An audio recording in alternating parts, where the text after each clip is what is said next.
estamos meditando em um tema que nós começamos na semana passada e eu quero continuar. Durante alguns domingos estaremos falando sobre esse tema. Na semana passada que eu comecei uma série e esta série é resultado de um incômodo, por assim dizer, no meu coração como pastor, e de atender pessoas ao longo dos meus anos ministeriais, tanto ministrando a palavra de Deus, quanto conversando, discipulando, formando líderes, aconselhando. E eu disse aqui semana passada que muitas vezes nós estamos na igreja, estamos servindo a Deus, estamos participando de uma comunidade de fé, estamos recebendo tanta coisa que Deus ministra nas nossas vidas, através dos cultos, da celebração, dos louvores e da palavra. Mas parece que a nossa vida, ela acaba não mudando na proporção de tudo aquilo que a gente recebe. E uma das coisas mais difíceis para todos nós é a mudança. Então, nós sempre estamos procurando meios de como mudar. Isso é válido. Todos nós precisamos nos tornar melhores a cada dia.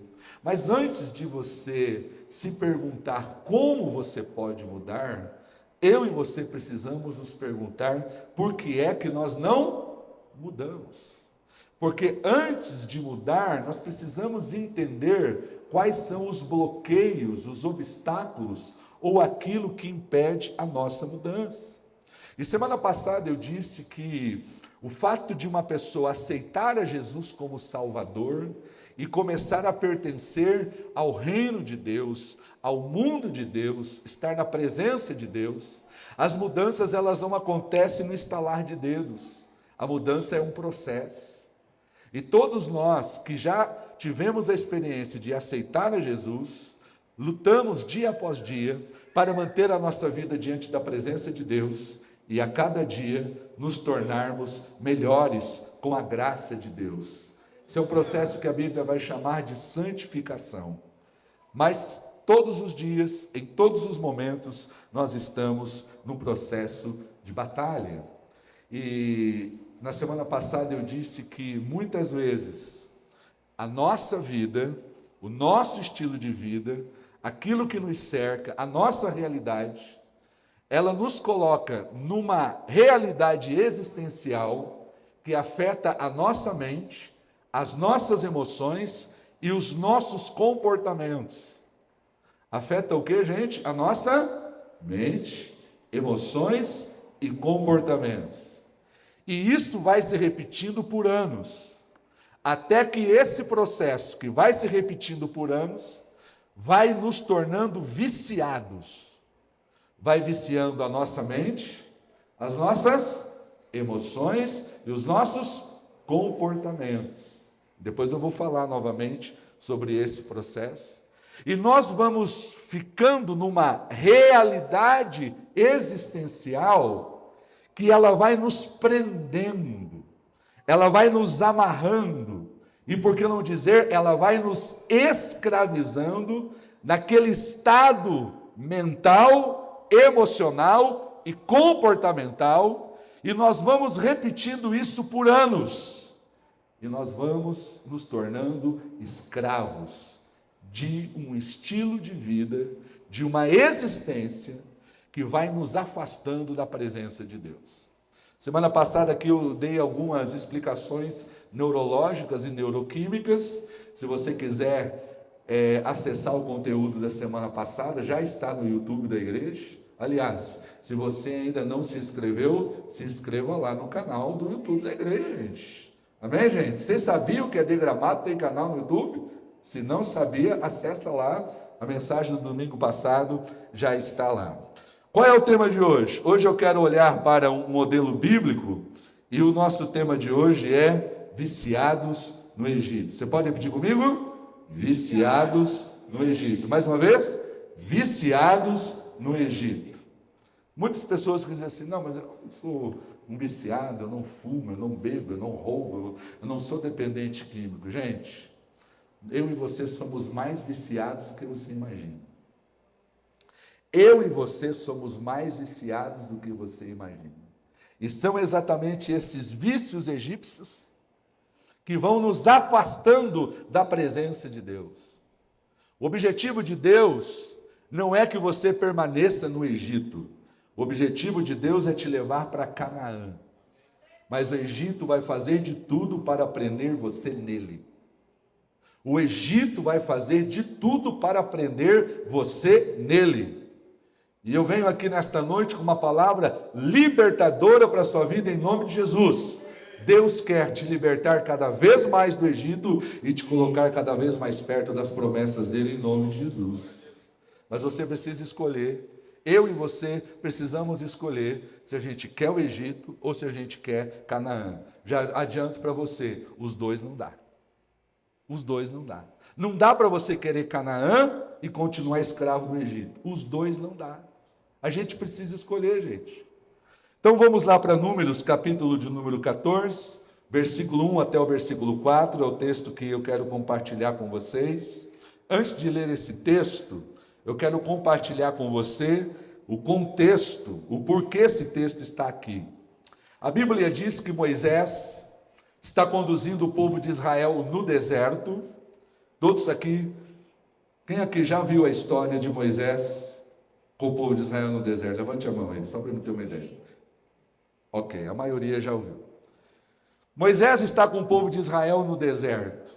E antes de entrar na terra de Canaã, Moisés, ele quer provar para o povo que o que Deus disse sobre a terra era verdade. Então ele escolhe 12 espiões e envia eles para Canaã para ver se a terra de fato era tudo aquilo que Deus havia dito. Esses espiões vão até lá e eles trazem o relatório. E o relatório que eles trazem é um relatório maravilhoso. Quando eles chegam para Moisés, diz a Bíblia, que eles trazem do fruto da terra. Para vocês terem uma ideia, um cacho de uva de Canaã era tão grande que precisava de 2 homens para carregar o cacho de uva, de tão grande que ele era. As outras frutas que eles colhem de Canaã era algo que eles nunca tinham visto no Egito. E eles chegam com um relatório dizendo o seguinte: gente, tudo o que Deus disse sobre a terra é verdade. É uma terra boa que mana leite e mel. Mas a gente não pode ir para lá. Por quê? Porque ela tem gigantes. Vai dar um trabalho muito grande. E aqui no Rio Grande do Sul, o gaúcho, quando vê que uma coisa vai dar muito trabalho, ele diz: é muita mão. É muita mão. É muita mão para entrar lá. É muito difícil. E quando eles começam a colocar os obstáculos, eles começam a criar uma narrativa para justificar a covardia deles. A não disposição de entrar na terra. E aí, quando eles começam a contar as narrativas deles, o povo, gente, o povo vai atrás das narrativas. O povo sempre vai atrás das narrativas. Então, tome muito cuidado com as narrativas que você segue, porque elas podem não ser verdadeiras. Podem ser um monte de fake news. O povo começou então a ficar desesperado, dizendo: bom, se a terra é boa, mas lá tem gigantes, e nós não temos condições de ir para lá, o que a gente vai fazer? Agora então, Números capítulo 14. Qual foi a reação do povo diante do relatório? Naquela noite toda, a comunidade começou a ter reações. Qual foi a primeira reação? Chorar em alta voz. Primeira reação, se colocar no lugar de vítima. Segunda reação, todos os israelitas queixaram-se contra Moisés e contra Arão, e toda a comunidade lhes disse: quem dera tivéssemos morrido no Egito, ou neste deserto. Por que o Senhor está nos trazendo para essa terra, só para nos deixar cair a espada? Nossas mulheres e nossos filhos serão tomados como despojo de guerra. Seria melhor voltar para onde, gente? Para o Egito. E disseram uns aos outros: escolheremos um chefe e voltaremos para o Egito. Gente, eles estavam indo para onde? Eles estavam indo para Canaã. Diante da dificuldade, 3 vezes no texto, eles estão dizendo que querem voltar para o Egito. Em primeiro lugar, eles dizem: a gente preferia morrer no Egito. Segundo lugar, não seria melhor voltar para o Egito? Terceiro lugar, vamos demitir Moisés, vamos levantar um outro líder, um outro pastor, para que ele nos leve para o Egito. Povo de Israel, gente, os israelitas nesse texto, eles estão olhando para o fruto da terra, eles estão recebendo todos os relatórios de que Deus não mentiu, mas diante dos desafios, o que eles estão querendo fazer? Voltar para o Egito. Moisés é muito crente, gente. Moisés é muito crente. Moisés é infinitamente mais crente que eu e você. Porque é o seguinte, a primeira reação que eles têm é murmurar contra o líder deles. Gente, o que Israel passou para trazer o povo até onde o povo estava, o que Moisés renunciou para levar o povo até onde o povo estava, e na primeira dificuldade o povo diz: vamos demitir esse pastor, vamos levantar um outro mais legal, porque o outro vai nos levar para o Egito.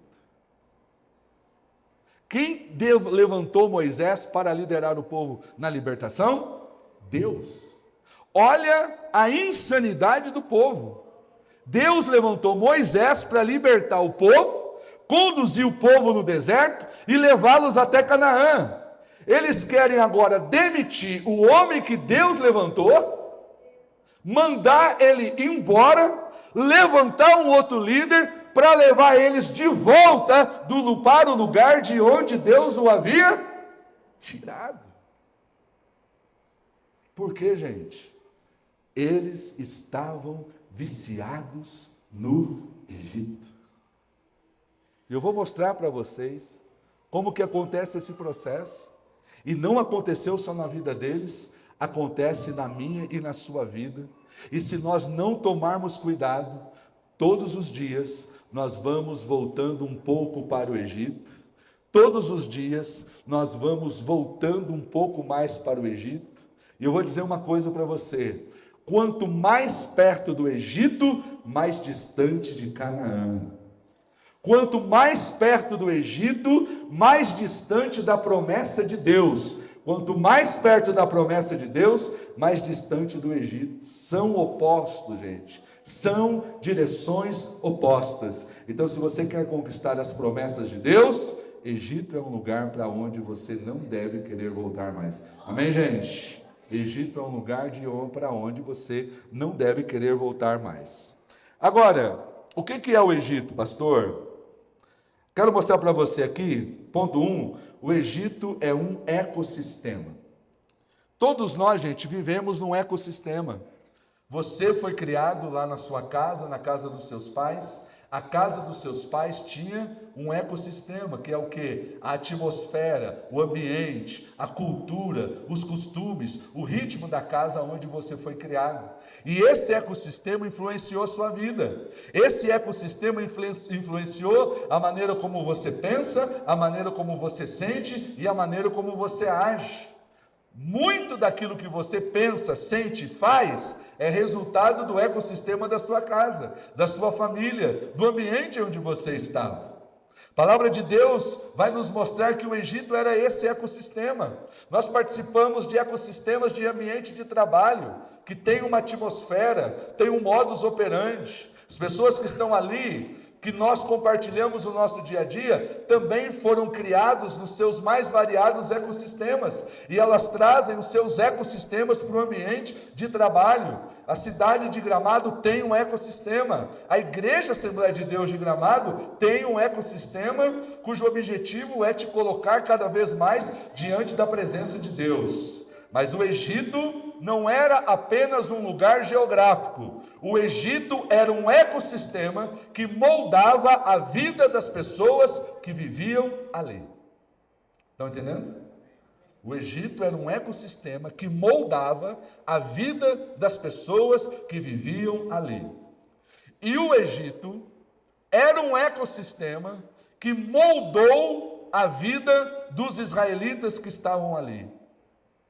E ao longo do tempo, o Egito moldou na vida dos israelitas, preste atenção, uma identidade de escravos.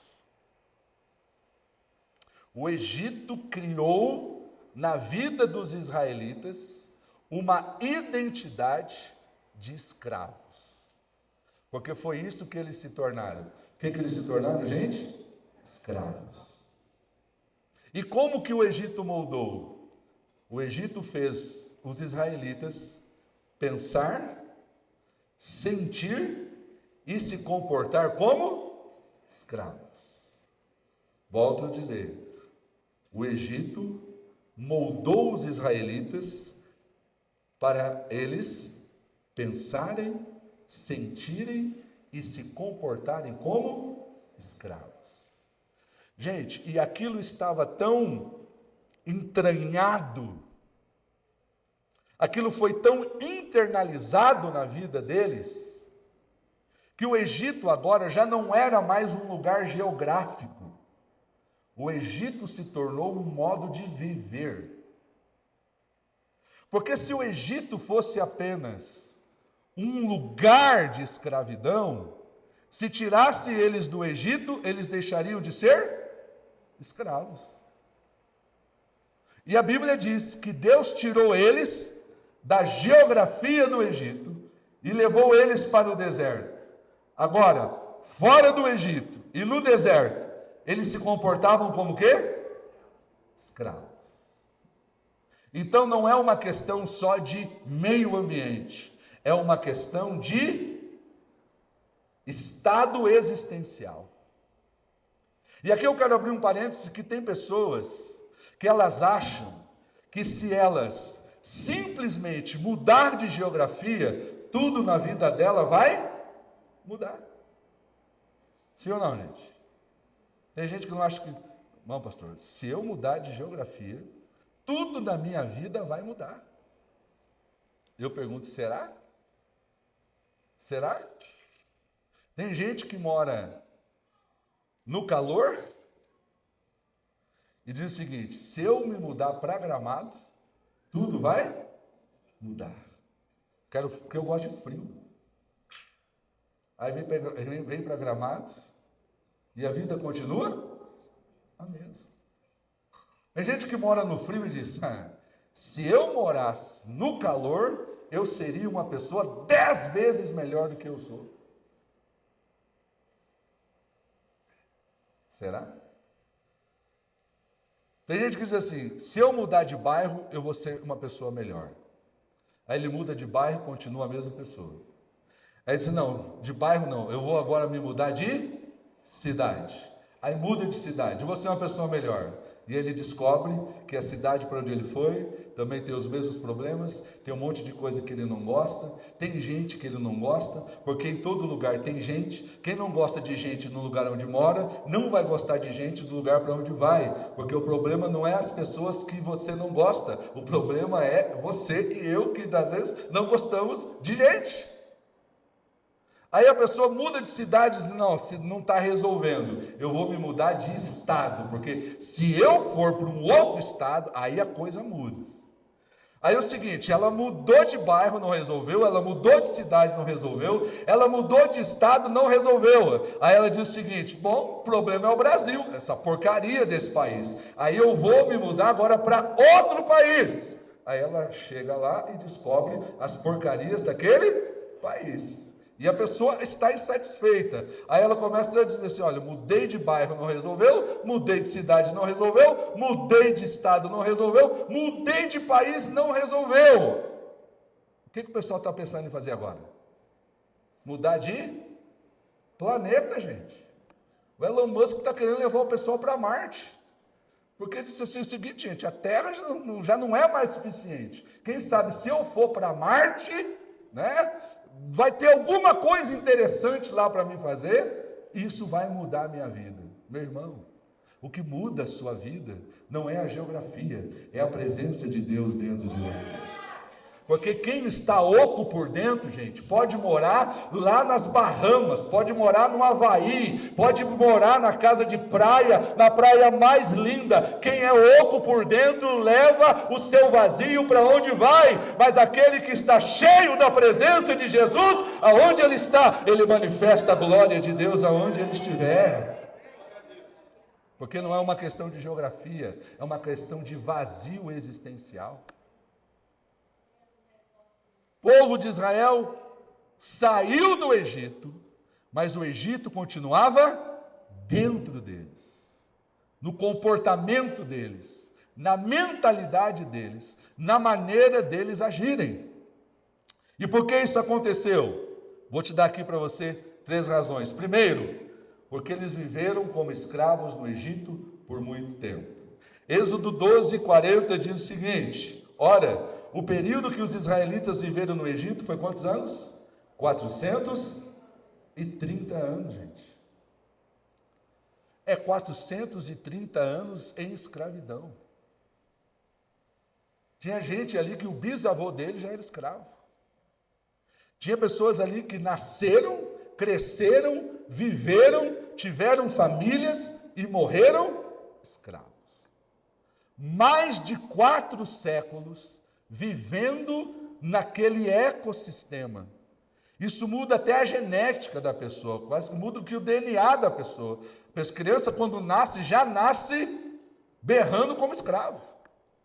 Porque ela já nasce num ecossistema de escravidão. Por que foi difícil do Egito sair de dentro do coração deles?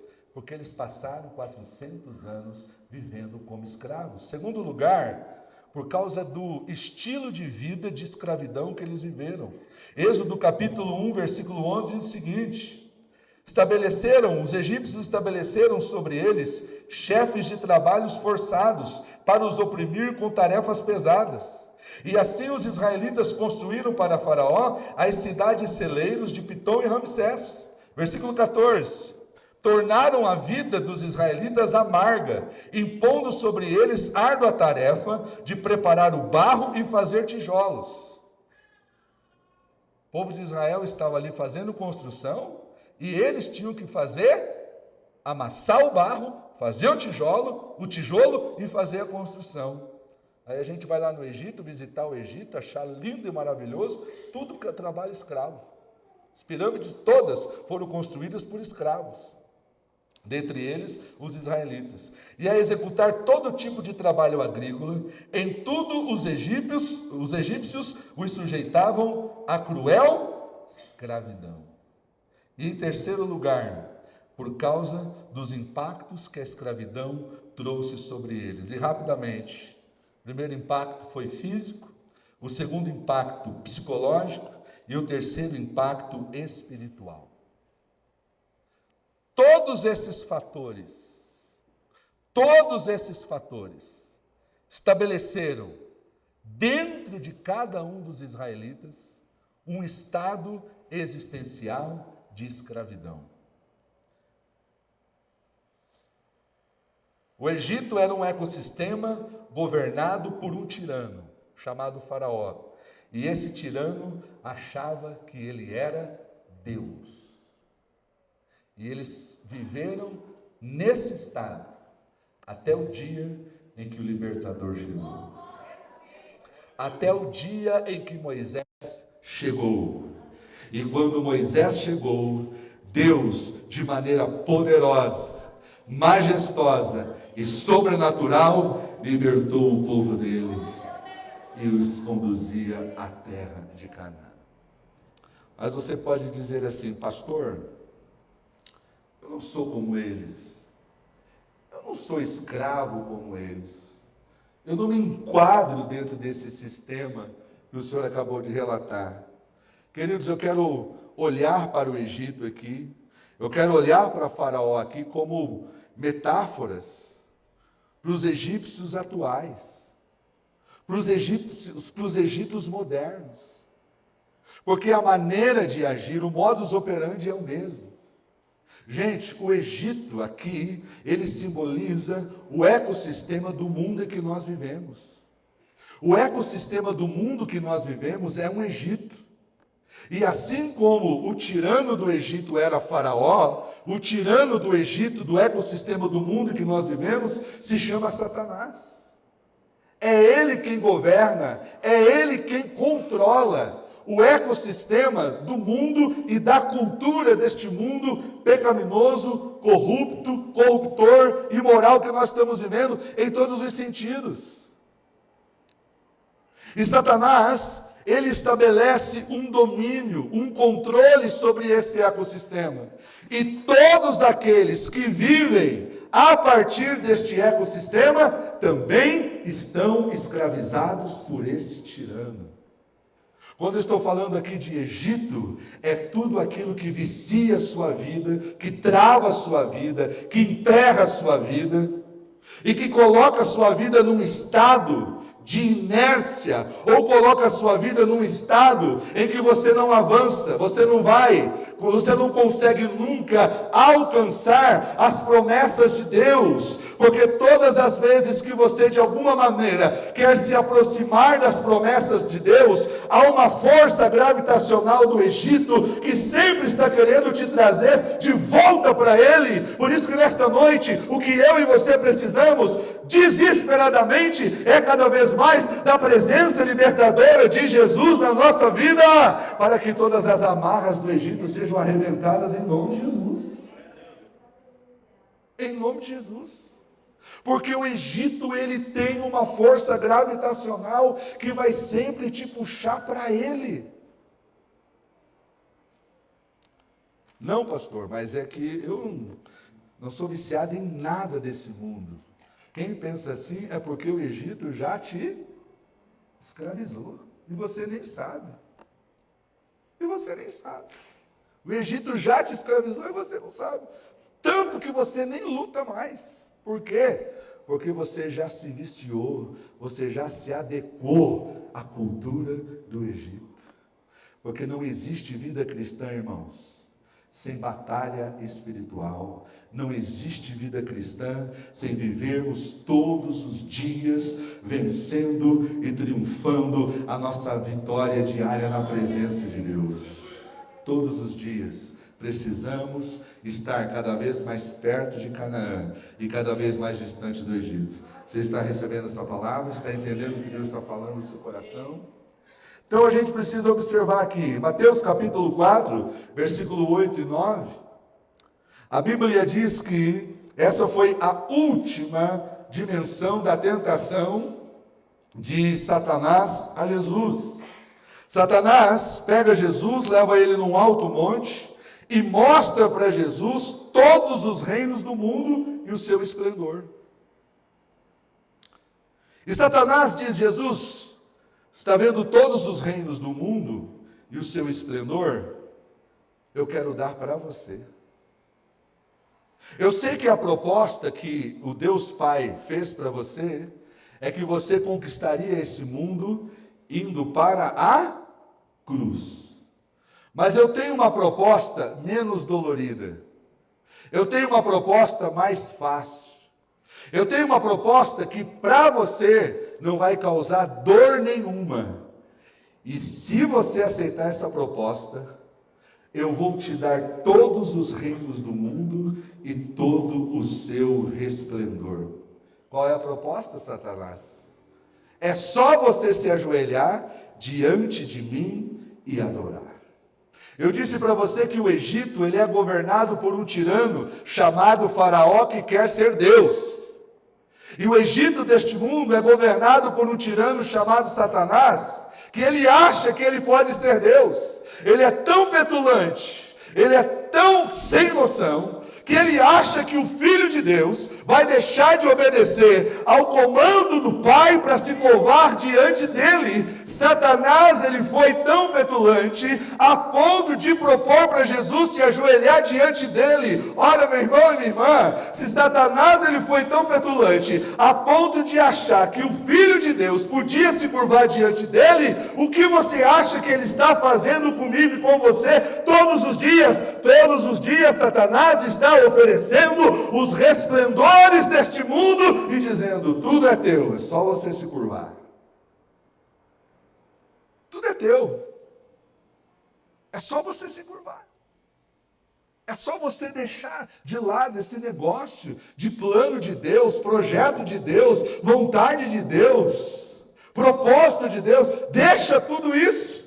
Eu tenho um atalho para você, eu tenho um caminho mais curto para você. Este caminho que o Pai escolheu para você, Jesus, é um caminho que vai custar muita dor, muita lágrima e muito sacrifício. Porém, Jesus sabia que o propósito de Deus na vida dele não estava aberto para negociações. Jesus disse: Satanás, só ao Senhor teu Deus adorarás e só a Ele prestarás culto. Eu não quero nenhum dos reinos do mundo que você tem para me dar, porque eu vou para a cruz, vou entregar a minha vida, mas no terceiro dia o meu Pai me ressuscitará, o meu nome estará acima de todo nome, e diante dele todo joelho se dobrará e toda língua confessará que eu sou Senhor, para a glória de Deus Pai. E o dia que eu voltar, todos os reinos do mundo serão meus.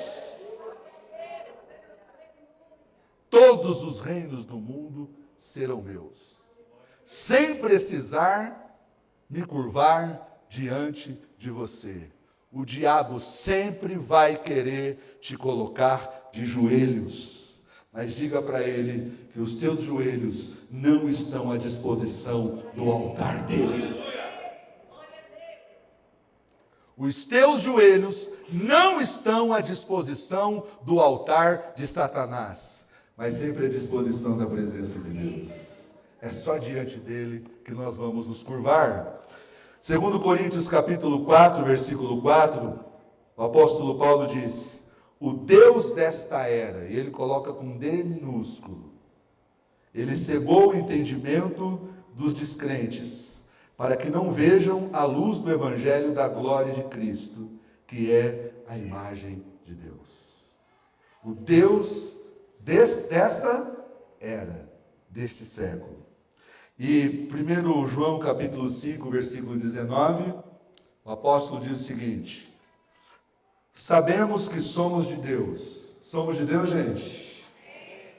Mas o mundo todo está debaixo do poder de quem? Do maligno. Há um ecossistema. Há um ecossistema nesse mundo que ele vai tentar cada vez mais te tirar da presença de Deus e atrair para ele. É uma força gravitacional, gente. É uma força gravitacional. Por isso que você e eu precisamos da graça de Deus todos os dias, porque o Egito sempre te convida para voltar. Eu vou te explicar mais ou menos como funciona. O Egito é um império, mas o ambiente do reino de Deus a Bíblia chama de reino. O Egito é repita comigo, um império, mas a atmosfera de Deus é um reino. A palavra de Deus nos mostra que Satanás é um tirano e ele governa um império que Paulo vai chamar de império das trevas. Mas o dia em que eu e você estávamos nesse império, Jesus nos encontrou. Amém, gente? Ele te encontrou? Ele encontrou você? Todos nós estávamos nesse império. Mas, pastor, eu sou crente desde que eu me conheço por gente, não importa. Ninguém nasce no reino de Deus. Todo mundo, quando nasce, nasce no império das trevas. É só quando alguém aceita Jesus que ele sai do império das trevas e vai para o reino do Filho do seu amor. Jesus nos encontrou no império das trevas e ele nos libertou. E do império ele nos colocou dentro do reino. Agora nós não estamos mais debaixo da liderança do tirano. Nós estamos debaixo da liderança do Rei dos Reis e do Senhor dos Senhores. Nós não somos mais escravos do império. Nós somos súditos do rei, gente. Agora nós estamos na realeza, amém? Agora a gente anda na presença de Deus, nos palácios da presença de Deus. O império das trevas já não está mais sobre nós. Mas acontece o seguinte: de onde que a gente veio?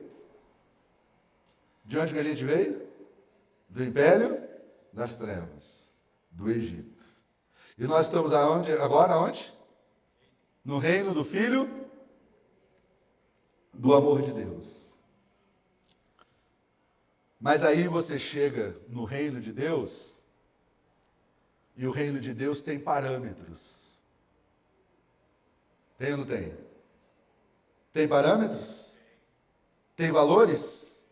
Tem critérios? Tem cultura? Tem uma nova mentalidade? Novas emoções? E novos comportamentos. Tem pessoas que acham que quando Jesus liberta ele pode fazer o que ele quiser. Jesus não te libertou para você fazer o que você quiser. Ele te libertou exatamente do império das trevas. Porque ali eu e você não tinha controle. Ou era controlado pelo diabo. Mas aqui agora, ele devolveu para você o autocontrole.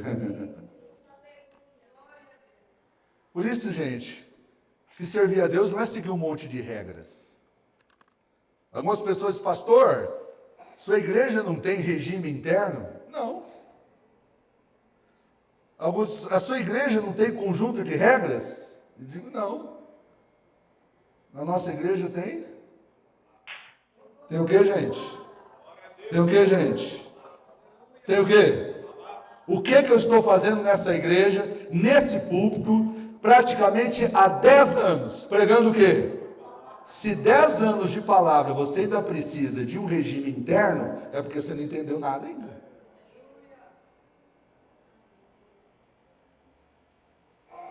Regime interno está aqui, ó. Porque se o que tiver aqui não segurar eu e você, manual de regras não segura, gente. Você precisa ser segurado por Deus, pela palavra e pelo Espírito de Deus. Amém, gente? Conversava com uma pessoa esses dias e disse assim, pastor, pode tal coisa, pode tal coisa. Essa não é a pergunta certa. A pergunta certa não é se você pode. A pergunta certa é se você deve. Porque poder você pode. Se não for crime, você pode. E Paulo disse, todas as coisas me são lícitas. Mas para quem é discípulo de Jesus, nem o que é lícito convém em todas as ocasiões. Tem coisa que não é crime, mas para mim que sou discípulo de Jesus, que estou no reino de Deus, que já não estou mais no Egito, não é conveniente, porque eu agora pertenço ao reino de Deus e a palavra de Deus é a minha regra. Amém, gente? Mas aí a gente está aqui.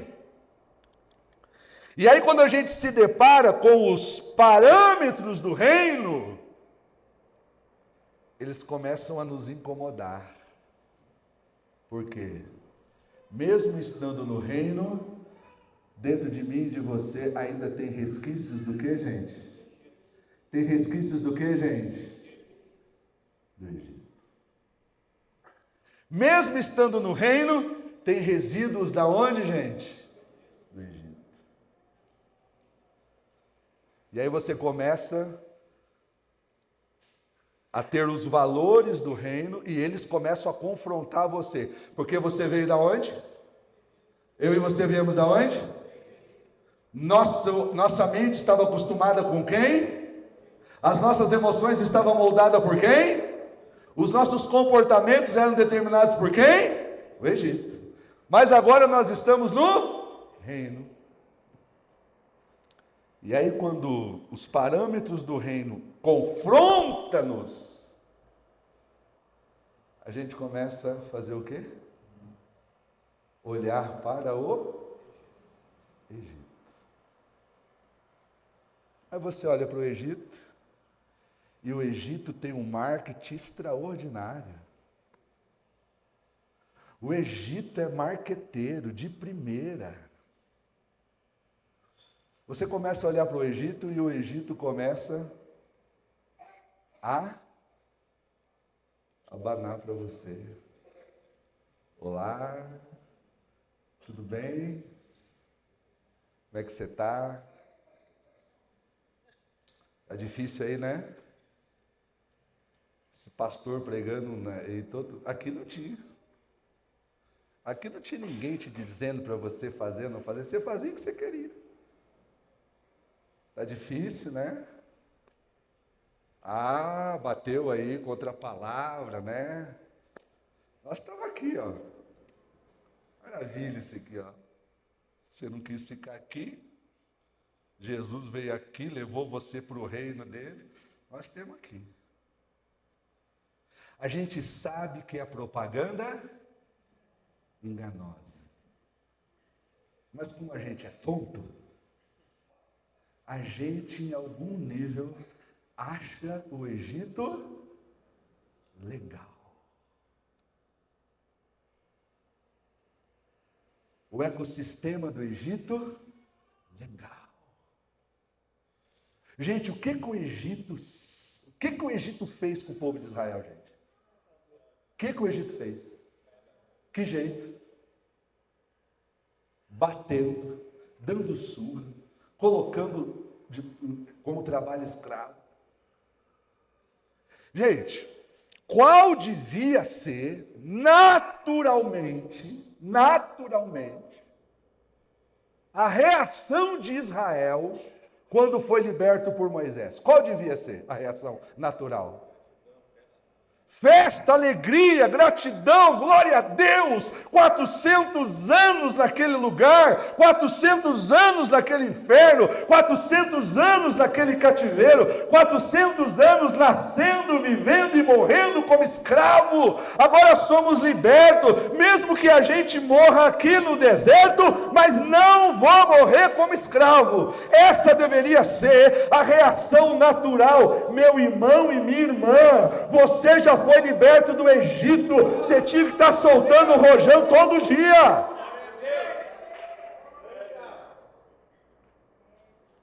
Mas é a primeira dificuldade. O que Israel quer fazer? Faraó, você é lindo, Faraó, maravilhoso, Faraó. Por quê? Viciado em Egito. E aí a gente está ali no reino, e o Egito vai, o que ele vai fazendo? Ele pega os resquícios dele que está dentro de nós e vai nos atraindo. Até que chega uma hora, o pessoal chega assim, pastor, pois não, meu filho, é o seguinte, eu vou dar um tempo. Vai dar um tempo no quê, meu filho? No reino da luz. O que você vai fazer? Vou dar uma volta lá no Egito para ver se tem alguma coisa interessante. Aí de uma hora para outra, a pessoa sai do reino e está onde, gente? No Egito. E ela faz questão de postar. Nunca postou uma foto dela no reino. Mas agora está no Egito.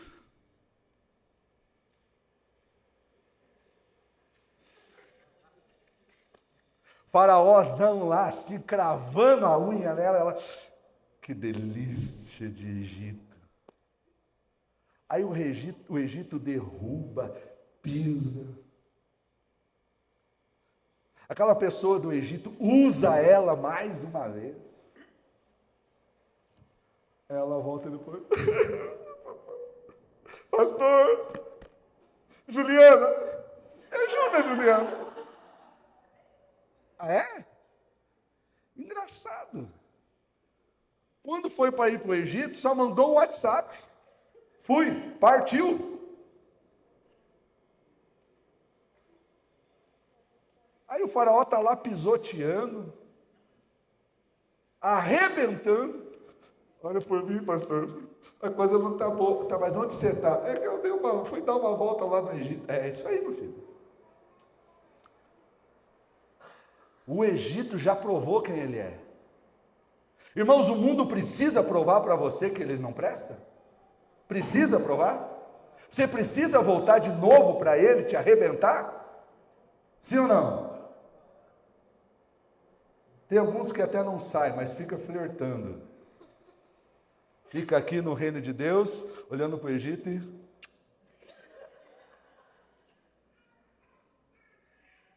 Ah, não, me convida que eu vou.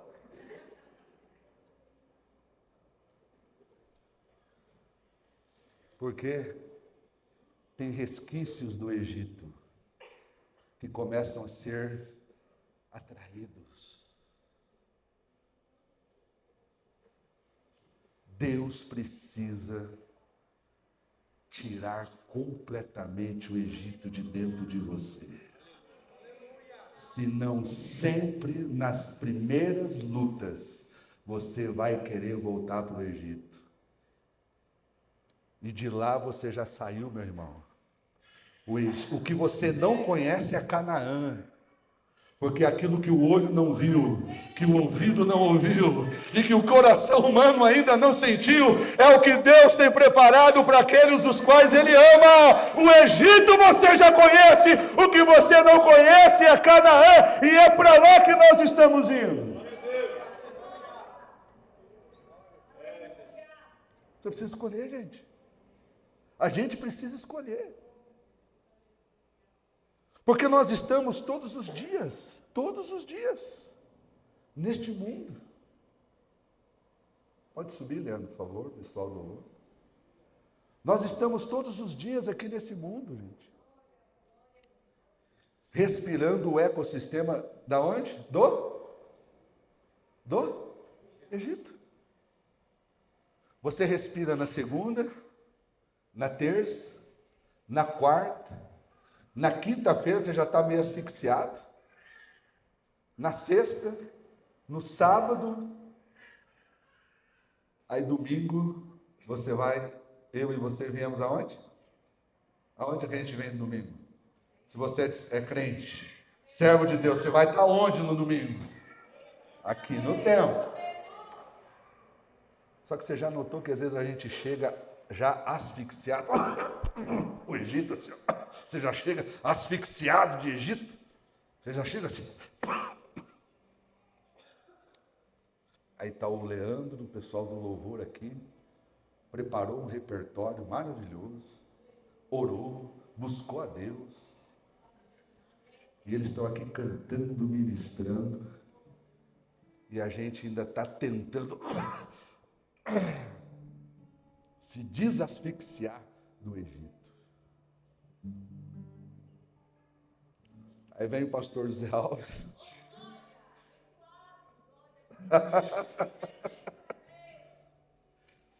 Pega a espada de 2 gumes que penetra até a divisão da alma e do espírito. E aquela coisa tóxica do Egito vai saindo. Amém, gente? Você chega aqui meio intoxicado e no final do culto, você já está respirando a atmosfera do céu. Só que você sai daqui do culto e você volta para onde, gente? Para os ecossistemas do dia a dia que vão te intoxicando novamente.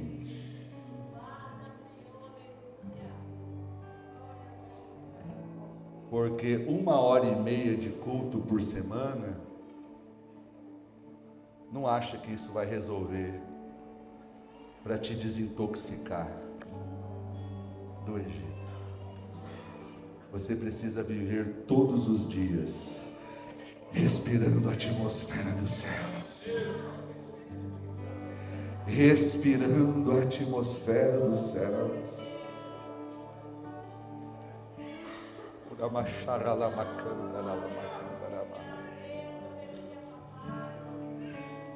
Vamos ficar em pé. Sabe por que muitas vezes você vem no culto e chega daqui se arrastando?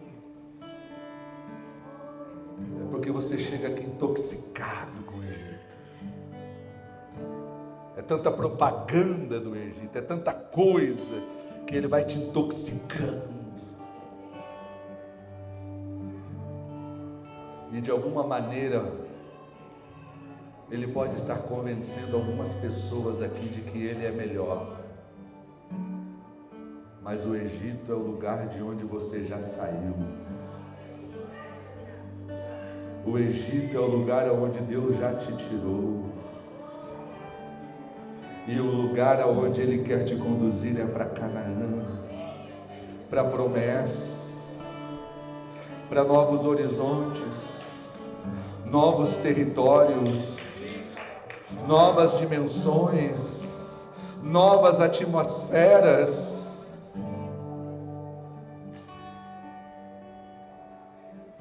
Vamos cantar essa canção e vamos declarar. Vamos fazer dela uma oração, queridos.